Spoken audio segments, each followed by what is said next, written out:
we have had that is unprecedented in the history of Southeast is aimed at attracting investors, is aimed at encouraging private investment in Ebonyi State, and this would naturally engage our youth and women into different areas to serve the people, in factories, in industries, and that is really helping Ebonyi State this time that we have a problem of insecurity. Okay, yes, I think we saw some of the roads there. You have talked about development of the young Nigerians in Ebonyi State and what the state government have been doing. But you see, the most important thing now in Nigeria that a lot of persons want to hear is how secure the state is. Looking at all that you said your government have put in place, what is your government doing about this, the security of lives and property? Because even when you put in all these efforts and the people there do not have proper security, that it amounts to nothing. So how secured is Ebonyi State? You must have heard that today Ebonyi State is calm. Ebonyi State is really going on in its bid to ensure that our people are properly secured. In terms of fortification of the security architecture, I can say that we are one of the best. We have the best outfit. Apart from having conventional security that we are motivating and ensuring that we partner with them, that is the federal government security outfit. We are also having our Bubagu. The Bubagu is actually a Southeast security outfit that has its ground fully in Ebonyi State working. Are they operating now? Are they operating in the quite States? Functional. They are functional. And they are performing and they are achieving a lot of results. On daily basis, the security agencies give account of recoveries of guns, account of arrests of criminals. And let me tell you that if you compare the crime profile in Ebonyi State with other states of the Southeast, you see and agree with me that we have the lowest crime rate, except the issue of maybe NSAS, IPOP, agitation studies everywhere. But the management process in Ebonyi State is very outstanding and very unique. We believe that engagement is all there is, constructive engagement, getting to beg them, getting to request them to lay down their arms and join the various activities of government. And that has really made them not to be too violent in Ebonyi State. Politicians were to escalate the issue of IPOP agitations. They were to take advantage to, hype issues and give fake news that would rather aggravate the situation.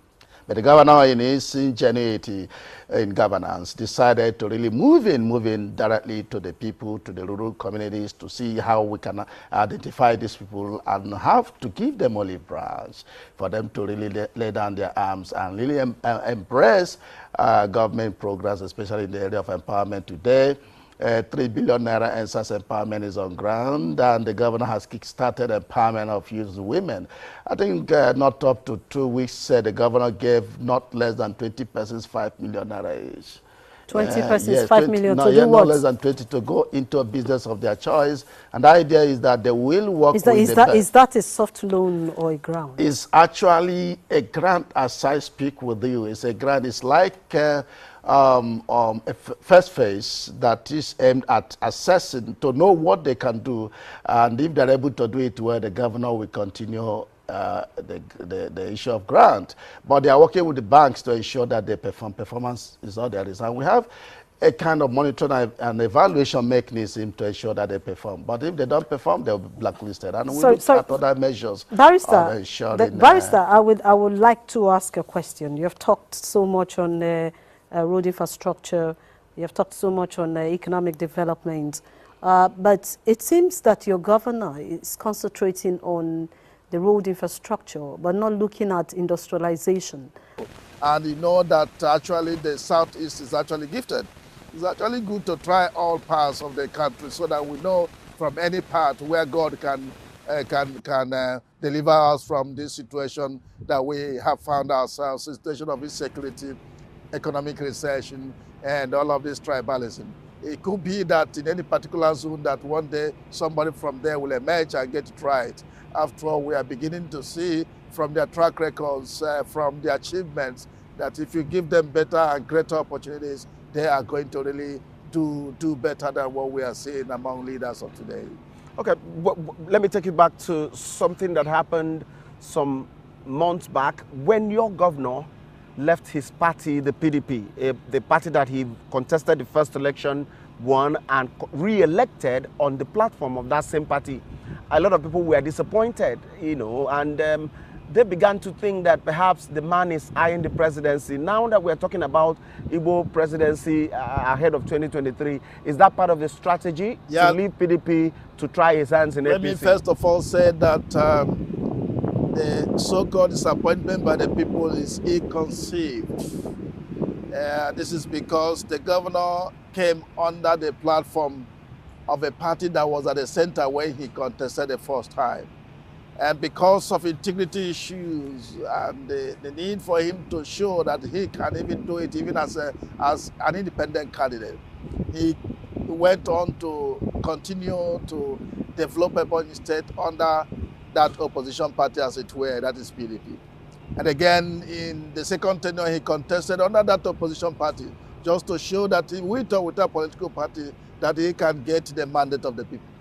But when he became governor for the second time, ordinarily has no stake at all. He has got no stake.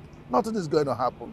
But he feels that as chairman of Southeast Governors Forum, and as a governor that people are looking up to make a difference, he needs to really take the bull by the horn by getting to make Southeast to know that we have a particular political culture. And that culture is that we have always mainstreamed with the party at the center.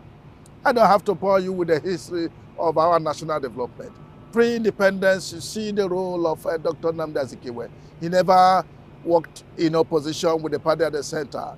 Even in the First Republic, of course, when he was the head of government, head of state.